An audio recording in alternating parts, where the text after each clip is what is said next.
What's up, y'all? This is Subsonic Joint, and this is my review on the blue MAFEX Hush Batman. So, viewer beware, it has been 7 to 8 years since my last review, so please be patient with me while I get back to the swing of things. Thank you.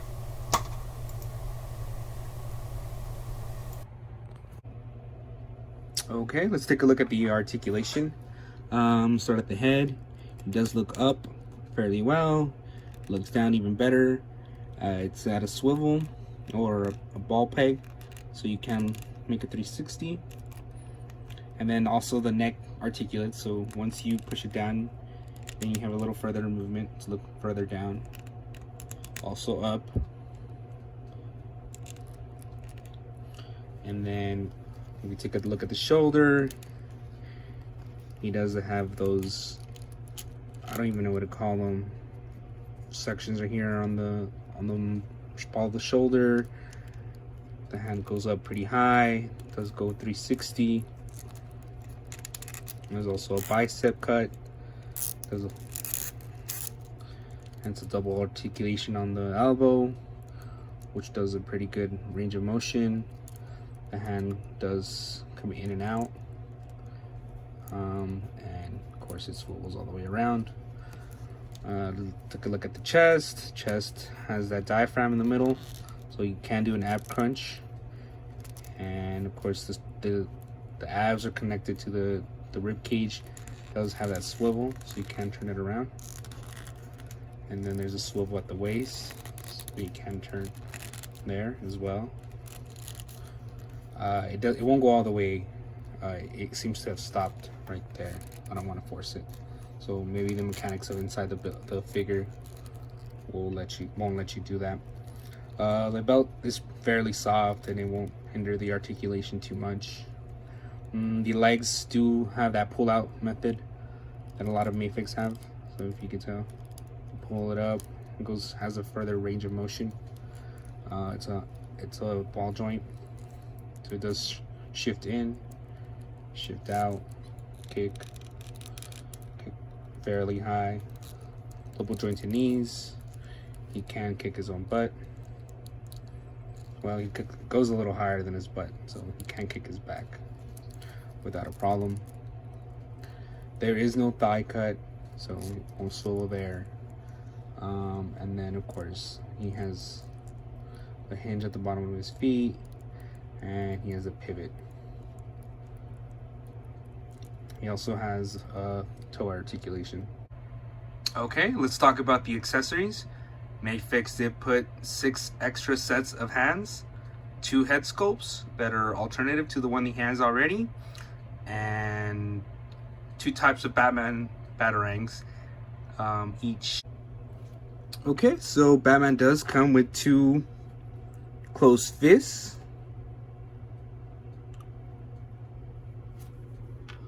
He does have 2 open palm hands.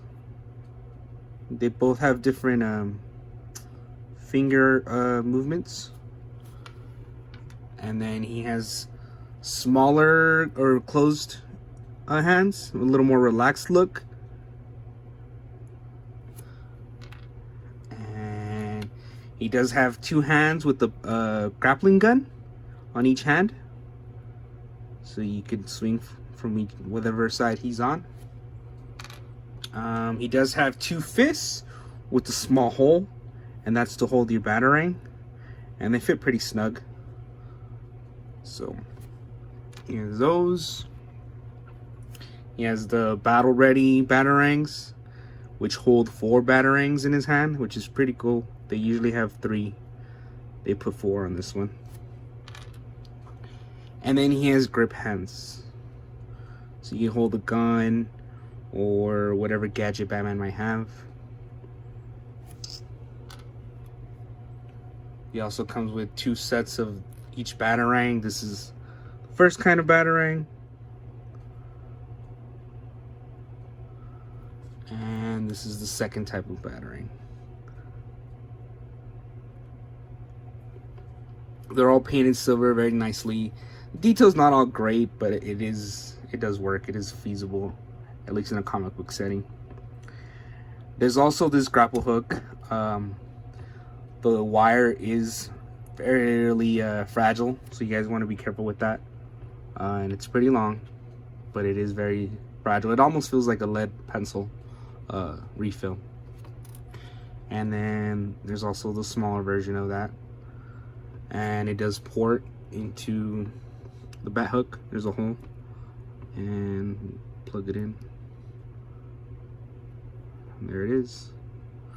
Mine did come out a little crooked when out of the box, so kind of have to finagle it. The other one is held pretty tightly as well.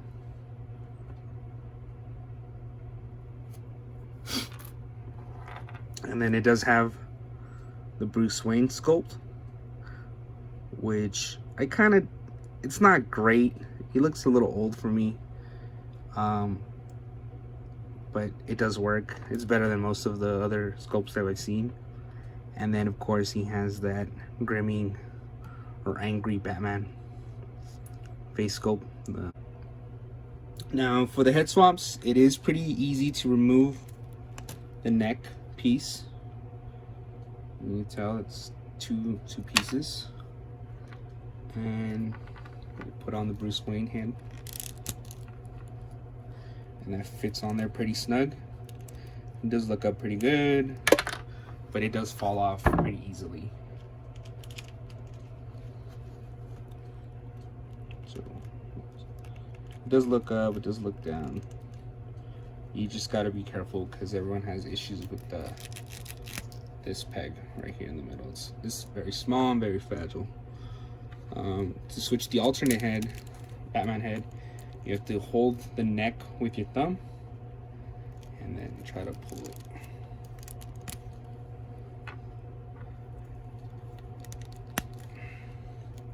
And there's that angry look. Very nice. Again, to remove it, you gotta hold the neck peg with both your thumb and your finger, and then snugly pull it, and then back to the regular head sculpt. And that part of the review was pretty scary because it is kind of fragile, so be careful with that when you. So to port, the peg will be kind of at an angle, so you want to have the arm or the hand pointing down and the hand facing up, so they could do this motion. So you gotta have this. You can't just have them straight in because it won't work that way. It might break the peg actually. The peg is really small, so be very careful with that. Let's take a look at the articulation of the cape. The wire does start from the beginning of the chest all the way to the point. So it goes all the way. It's very nice. The grip hands are very pliable. As you can tell, you can hold this Arkham City bat grapple from the Todd McFarlane line. So they are pretty flexible. They're made out of soft plastic, so they're all pliable. At least the fingers and the thumb is. This is a little more rougher, but you can finagle a good weapon on it without an issue. So the bases are fairly standard. Comes in 3 pieces. The base has 3 peg holes for the stick. The stick goes into one of them, ports really well. And then of course the top of the stick will go through the little clamp. It works decent enough, but the MAFEX stands don't seem to have that great of screws, so any weight will kind of crumble it down. These are fairly standard. On your left, we have the Mezco Batman. I think it's the Sovereign Knight. And then the DC Superheroes line Batman, which is still a pretty good Batman, just the head sculpt's a little weak on it. Of course, the Hush. Here's the DC Universe Classics Batman, and the Todd McFarlane 7-inch Batman, also based on the Jim Lee art.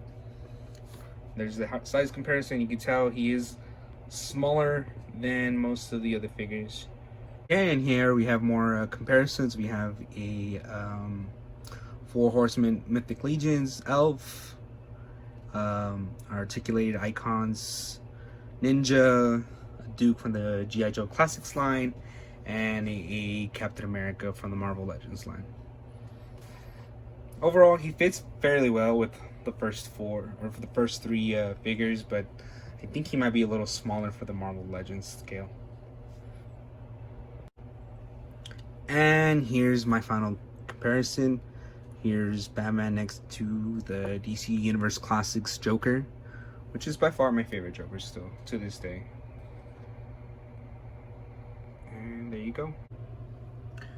So honestly, guys, this is my favorite figure. I think this figure should win figure of the year, at least for the 2020. I think the figure lives up to this hype, especially after a year of waiting and the dates getting pushed back further and further. I honestly think this is my favorite figure now. I really do enjoy it. I think the price point is on point with the sculpt and the quality control of the figure, and it's just a fun figure. It's very posable. It looks just like the Batman right out of the comic book. So that's been my review. If you do like this video, please like the video on the bottom, or comment on the bottom of this page of what you think of this figure. And if you do feel like I did a good job, please subscribe, and we'll see you next time.